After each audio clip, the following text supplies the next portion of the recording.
Hello, besties! Welcome to our second episode of Agtutubo Online Youth Channel. I am your BFF Wenard. And I am your BFF Rami. At kami ang inyong magiging host para sa episode na ito. And we are here at Gregoria M. Rivera Memorial Library and Museum. Oh, besties, pag-usapan naman natin ang last episode natin na kung saan na-feature natin or ang first guest natin si Miss Ilocosur 2025. Alam mo rin ba na manifest niya sa episode natin na magiging part siya na sana maging part siya ng Binibining Pilipinas 2025. And ayun na nga, BFF, napag-alaman ko na kasali siya sa top 36 na official candidate ng Binibining Pilipinas. Grabe talaga yung manifestation, no? Kapag minanifest mo, eventually magiging totoo yun. So, isang karangalan na ang Agtutubo Online Youth Channel ay isang platform para sa mga kabataan para maipamahagi nila ang kanilang galing, talino at talento ng mga kabataang Ilocano. So in here, we will feature young leaders with inspiring stories that touches our hearts and lives para sumakses ka. Dahil naniniwala kami na ang kabataang Ilocano ay may kanya-kanyang talino, talento at husay at nararapat lang na may pakita hindi lamang sa ating probinsya kundi sa buong mundo.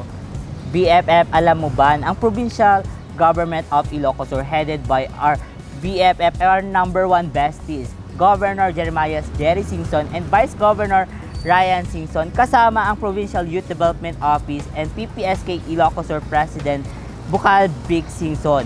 Isinusulong nila ang mga karapatan ng mga kabataan sa pamamagitan ng paggawa ng plataforma at programa na kung saan mapapaganda at maipropromote ang youth welfare and leadership through active participation and recognition of our young leaders. Isa ito sa mga napakadaming program ng Provincial Government of Ilocosur para ma-involve, makita at maipamahagi ng mga kapwa nating kabataan ang galing ng kabataang Ilocano. Pwede nyo kaming panoorin sa aming iba't ibang social media platforms gaya ng aming YouTube channel, Facebook page through PYDO Ilocosur, and of course, our podcast through Spotify. Kaya BFF, don't forget to like, follow, and subscribe sa aming different social media platforms na mag-flash dyan sa baba ng screen. Ayan, follow and subscribe kayo mga BFF. So kilalanin na natin ang ating next guest ng Agtutubo Online Youth Channel. Tara! Kabataan, Ilocano, kabataan na nakilokosur. Pagkakaisa'y nasa ating mga kamay, sa kapayapaan tayo ay maging gabay. Magkahawak ng kamay, kahati ng daan, patungo sa makabagong pamayanan. Anak ni Ilocosur, anak ni Ilocosur, anak ni Ilocosur.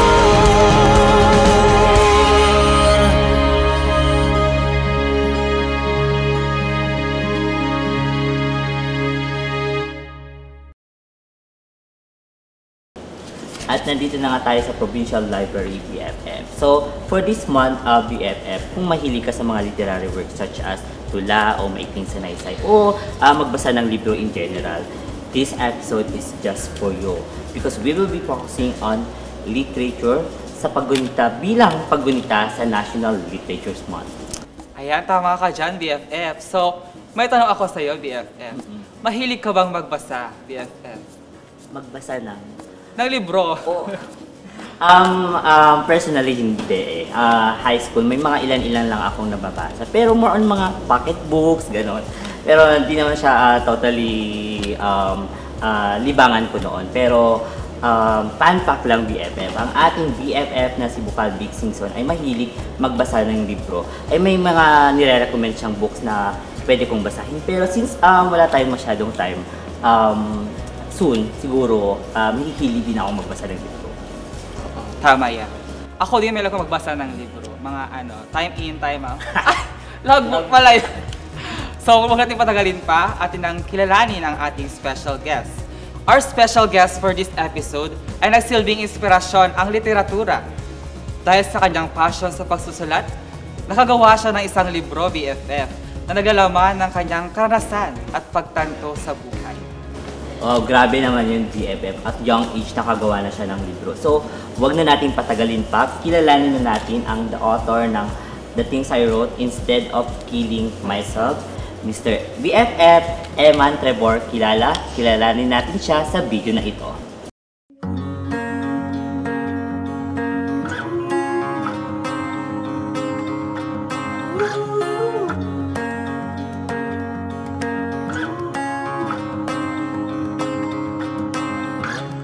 We've shared dreams under open skies.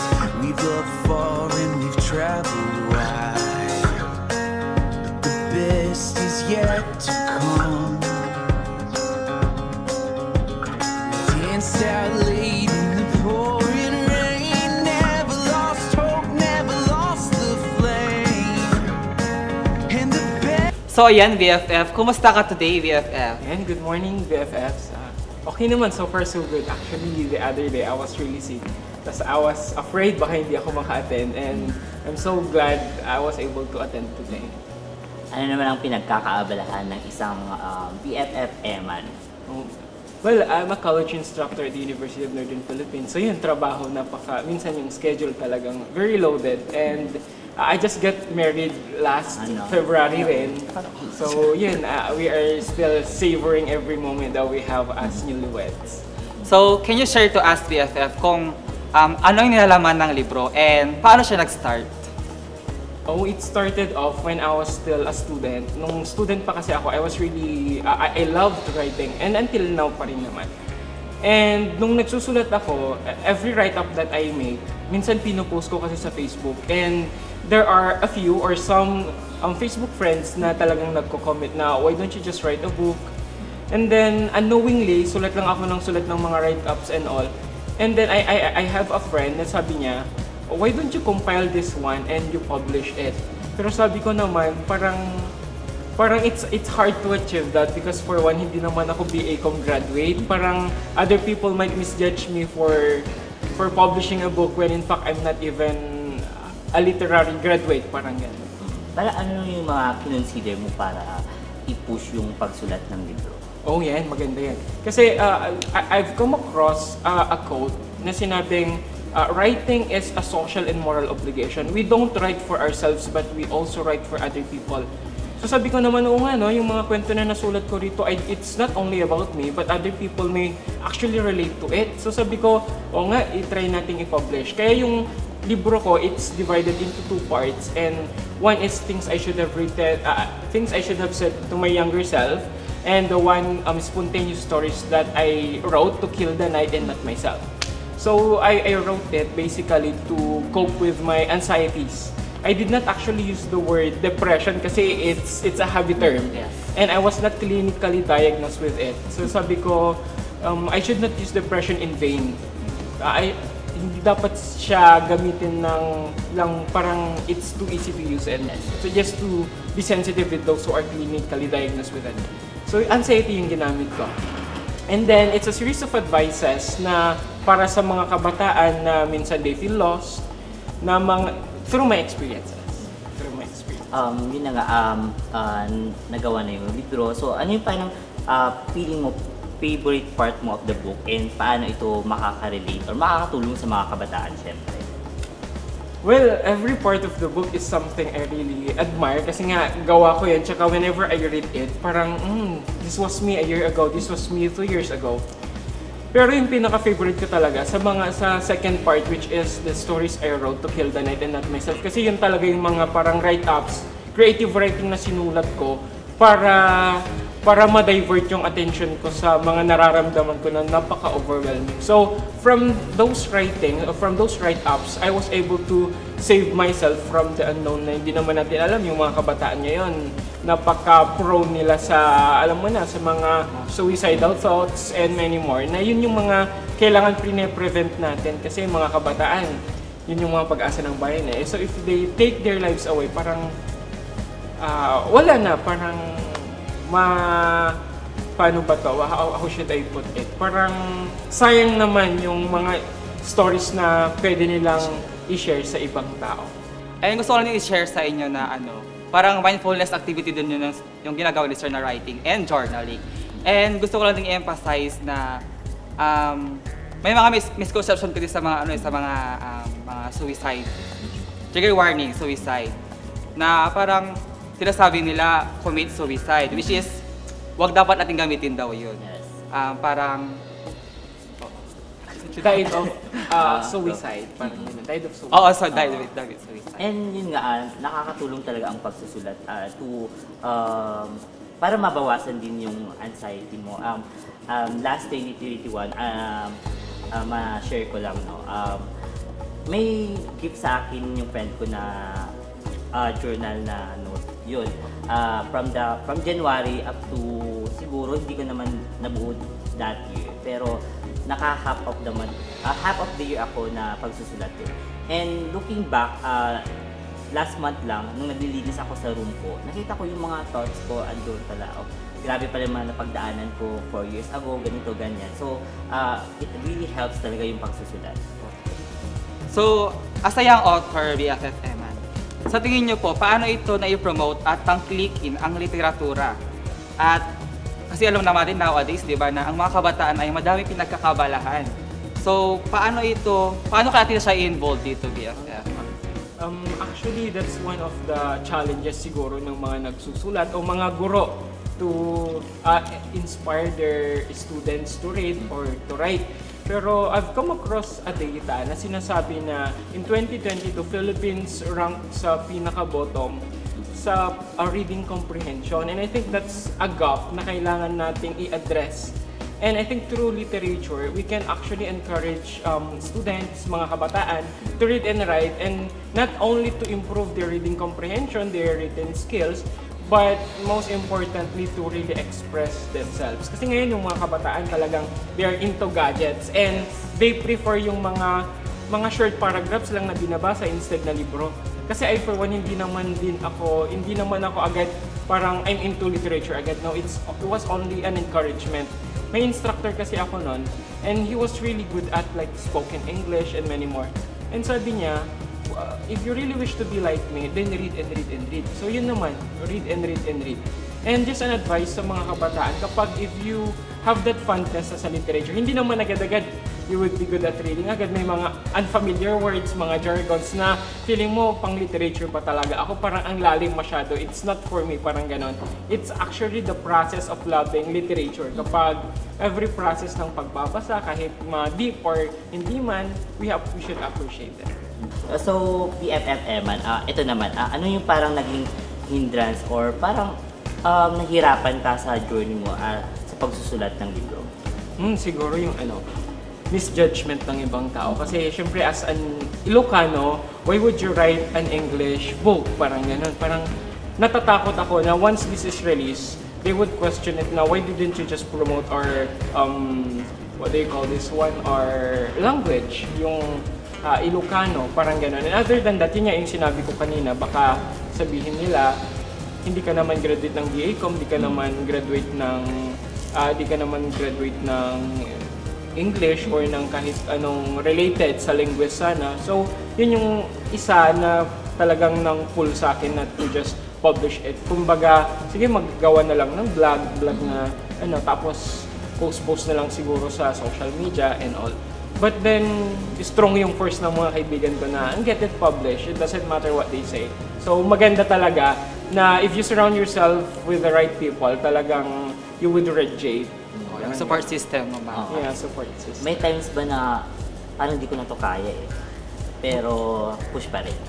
Marami kasi I really wrestled with looking for a publisher din. And it so happened my friend was also a published author. Sabi niya, hindi, i-refer kita. O layout, ganito na rin. Parang sila na mismo yung, kumbaga, nag-a-arrange for me kasi nga sila yung support system ko. Paano ba nakakatulong yung libro sa pag-cook up ng emotions mo? Especially lalo na sa mga kabataan. Well, so far, may mga nakukuha kasi akong feedbacks from those who already read my book. And sabi nila, ang ganda ng libro kasi parang kinakausap ko lang yung sarili ko. O kung hindi man yung sarili ko, parang may nang i-inspire sa akin na just carry on. na it's okay to feel this way, to feel that way. And for me, that's already an achievement. So sabi ko, those words did not come from me, but it came from these people who read my book. And somehow, ako kasi parang nagda-doubt ako noon. Kasi I haven't lived long enough para mag-inspire ng tao. 24 pa lang ako. Who am I to inspire people at that young age? Tapos yun naman yung nasasabi nila, parang ina-advise na daw nila yung sarili nila through my book. Parang sabi ko naman, well, I really appreciate that. Meron ka bang parang favorite quote from your book? Parang meron. sneak peek lang natin sa ating mga viewers and listeners. Meron. Actually, I was invited by the BA Com students before. Tas I was able to deliver a talk on creative fiction. Then sabi nila, "Sir, what's your favorite quote?" And sabi ko, there are times, sa libro ko mismo, there are times when you feel like you feel lost. There are times when you feel like you are crazy for aiming something big. But oftentimes, progress is felt most profoundly if you stop looking at your pace, but be open to the possibilities of failing and learning, and failing and learning, and failing and learning. It's a mortal cycle that allows humans to evolve. Yun yung pinaka-favorite ko talaga eh. Grabe, goosebumps talaga yung mga quote pa lang yun wala pa tayo sa buong libro. Ano na kaya nabasa mo? So, BFF Eman, if may pagkakataon ka na makausap ang younger self ko, ano yung gusto mong sabihin kay Little Eman? Marami. Kasi sa first part ng book ko, things I should have told myself to my younger self. Pero yung pinaka-paborito ko, yung first advice doon na you don't always win and that's okay. You don't always win and that's okay. Kasi di ba kapag mga bata tayo, kapag younger age, we always want to win, you always want at the top. But as we grow old, kasi we realize na secondary lang pala, hindi pala nagmamatter kung ikaw yung valedictorian ng high school, ng elementary. Kasi kapag patanda ka na pala, what matters lang is a good sleep, di ba? A good book, quality friends. Tapos yung mga simple things lang, we realize kasi na habang tumatanda tayo, we don't want to win na eh. We just want really peace of mind. So ano naman sa tingin mo ang masasabi sa'yo ni Little Eman now that dito ka successful and meron ka ng libro? Sana I made him proud. Yun lang naman yung pinaka goal ko. Sana the younger version of me feels proud of me. And sure naman tayo na proud si Little Eman. Kung nasan man si Little Eman, sana proud ka kay Eman now. So before tayo maglaro ng Pillars, ito last question na talaga BFF Eman. Kung character ka sa isang book, ano or sino yun? Well, I've read a lot of books and I admire every character that I read. Pero yung pinaka-intriguing kasi sa akin, it's ewan ko pero sure ako baka napanood niya na yung A Man Called Otto sa Netflix ata. Pero sa libro niya kasi when I read it, it's A Man Called Ove. So Ove sa siya libro pero sa adapted na movie it's Otto. Well, it's nice kasi si Otto parang he was able to experience all the sufferings na napakahirap talaga. And then he found his way back to life sa kanyang asawa o sa mga taong nakapaligid sa kanya. Yun parang doon ko nakikita yung sarili ko sa character na yun. Kasi minsan napaka-pessimistic ko na kasi nga everything that happens around us parang negative na. But yet when we look at the people around us, how influential they are sa buhay natin, parang nagbabago yung isip natin. Akong character ka sa isang book. Siyempre ako yung bida, te. Sorry ko yun, te. Ako yung bida. Ikaw, ano? Sino? Same. Hindi. Siguro ako si Lord sa Bible. Ikaw yung gumawa Lord naman ang pangalan. Ikaw yung gumawa ng Pero yun nga, yun. So this time, one of the new things of Agtutubo is the Fillers game. So, it's a fill in the blank game na kung saan pipili ang ating guest dito sa ating matiwagang paso or ng 5 question na may fill in the blanks and yun, sasagutin mo yun. So, BFF, pili ka ng 5. Mukhang mahirap to ha. Hindi. Wala namang ano dyan. 5 agad or No pressure. 5 agad para maano tayo, mabilis. 4, 5. Ayan. So, babasahin namin BFF. Siyempre parang may gulat factor. First. Okay. So ito na ang ating first pillar. When I am not writing, I am blank. Oh, I feel so empty. Same. Malaki talaga yung journaling. Oo. Second question. National Literature Month means blank. For everyone. Oo naman talaga. And kailangan natin encourage lahat na magbasa at magbasa. Hindi lang sa social media. Kung mahilig tayo magbasa ng chismis, why not magbasa din tayo ng mga libro? Note to self. Okay, our third pillar. For me, strength is Strength is found when you are confident. Profound. Yun yung word of the day natin. Profound. Hindi found when you are confident. Found. sorry, sir. Hindi, pero Sorry, pwede rin. actually. It's profound when you are confident. Okay, fourth question. Blank, my favorite role model. Lang. Oh, my father is my favorite role model. sino si father? Oh, ang tatay ko kasi, he's a farmer. And from farming, parang 3 of us, he was able to send us to school. Alam naman natin yung mga farmers, sometimes they are parang namamarginalize sila. And yet, they were able to send 3 children and were able to have them graduate. Ito naman, I can't live without black. Oh, I would love to say books, pero why? Sorry na siya. Kasi I just got wedded, so why siguro? Ito, bonus question. Ay, bonus pa. Okay. Last. Eman Trevor kilala is black. Hirap naman yan. Parang magiging GGSS ako tuloy. Ito naman, it's for the viewers and listeners Oh, naman natin. Eman Trevor kilala is hopeful for the future. So mga kabataan dyan, maano lang, hindi joke lang. Mga kabataan dyan, tayo ang pag-asa ng bayan. Okay, so may mga gusto ka bang pasalamatan or message sa ating mga kabataan na nanonood or nakikinig sa mga ating Agtutubo YouTube channel? Sa mga kabataan na nanonood ngayon, well, thank you for bearing with us throughout this interview. But I am really certain, and I agree with Dr. Jose Rizal, that we are the hope of the motherland. And sana we always speak up, we always exercise our rights, we always speak for those who cannot, we write for those who cannot, and sana mahalin natin ang ating bayan sa pamamagitan ng, alam niyo na yan. So, ito na yung libro ni BFF Eman. Hawak na namin. So, BFF Eman, paano sila makakakuha or makakabili nitong copy nito? Okay, so far, merong available sa website ng publisher ko, 88 Letters Publication. You can avail via, order lang doon. Or if you wish to have it delivered faster, you can actually inbox me through my Facebook account and I'll deliver it right to your doors. So, Sa'yo magde-deliver, BFF. grabe na. Pagbukas mo, ay, Ay, author!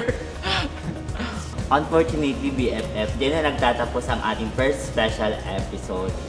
Magkita-kita ulit tayo for the third episode next month. This is brought to you by the Provincial Government of Ilocos, headed by our #1 besties, BFF Governor Jeremias Jerry Singson and Vice Governor Ryan Singson, kasama ang Provincial Youth Development Office and the PPSK Ilocos, headed by our BFF SPM Vic Singson.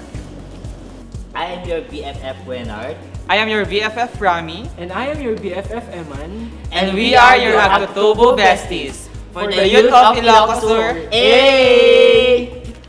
Hello sa Kami mama ang ko. tinig, nakatindig, magbigay ng ilaw sa mundo, kami magniningning.